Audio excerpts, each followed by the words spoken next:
What about you, Mr. Wald? You have a moral obligation. I understand you want it to go away, you want to work it out within, but you can't. When does a staffer have a moral obligation to stand up and say he can't be president anymore, or she can't be? Well, Senator, the 25th Amendment only works if individual staffers or officers of the United States exercise that kind of moral judgment. That's what I'm asking you. Yeah, so, I mean, I think always, as the professor said, I mean, the presidency is an enormous burden, so it would be not one instance, it would have to be several instances of a failure to exercise judgment. How do you make that decision? You're the staffer, I get it. Yeah, well, I think it begins with prayer, of course, but after that, I think it's conversation with other staffers, and if you're unable to confront the president or to raise the issue with the vice president, you should resign. What about you, Mr. Spicer? Do you stand up and do it and tell the truth and run, or do you have a greater obligation to your boss? Well, luckily, I didn't have that problem. But I would say that you have a moral obligation as an American, as a citizen, as a human being. If the leader of the free world cannot conduct themselves to make the decisions that are critical to this country and to the world, you absolutely have a moral obligation to follow the chain of command. And if they don't act, then you must. Do either of you gentlemen disagree with that? Professor?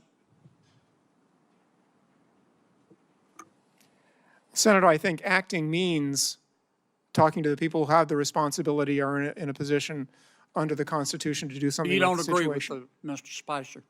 Senator, I'm not sure exactly what he has in mind, other than talking about talking to the people who can make the decision. I'm just trying to ask, you've all been staffers. Suppose you go to everybody you're supposed to go to, and they all say, my advice to you is to shut up. Do you have a moral obligation as a staffer to say, look, this person can't be president of the United States. It isn't policy. He physically can't do it. Senator Kennedy, it's not a question of whether a staffer has that obligation. It's whether you as an American have that obligation, and I think each and every one of us does. Yeah, but you can see it. An American can't. Professor, what do you think? Senator, I think there are situations under which someone in that position should speak publicly, but I also think that the views of a single individual who is not the person who is constitutionally responsible for taking measures should be considered by the public as just the views of of one individual who has some information about the subject. Thank you, Mr. Chairman. Thank you. Senator Tillis. Thank you, Mr. Chairman. Gentlemen, thank you for being here. Actually, the fact that this is in the past kind of reminds me of that scene in Lion King where Rafiki, the android, hit Simba on the head and said, doesn't matter, it's in the past. I hear, I could see where my Democrat colleagues would like to use that argument, but it mattered. And for me, I met President Biden as Vice President Biden when I was sworn in. He literally sworn me in 2015, and I've had several interactions with him over the years. There's no question that there was a significant degradation in his cognitive abilities. Probably the last time I spent much time with him was at a NATO summit. And I do think there are a lot of legitimate questions to be asked about who may have been tending the store, and I believe we should get to the bottom of it. But I want to look to the future. And back when this discussion was going on, I was suggesting the 25th Amendment. We know what the 25th Amendment does. Professor, I'm kind of curious about why, and with due respect to my colleague from Louisiana, this is a hell of a burden to place on a staff. Mr.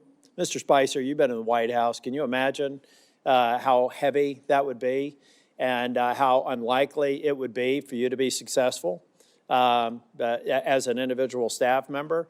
But Professor Harrison, I'm thinking more along the lines of what you see in boardrooms all the time about annual evaluations of the CEO or board members.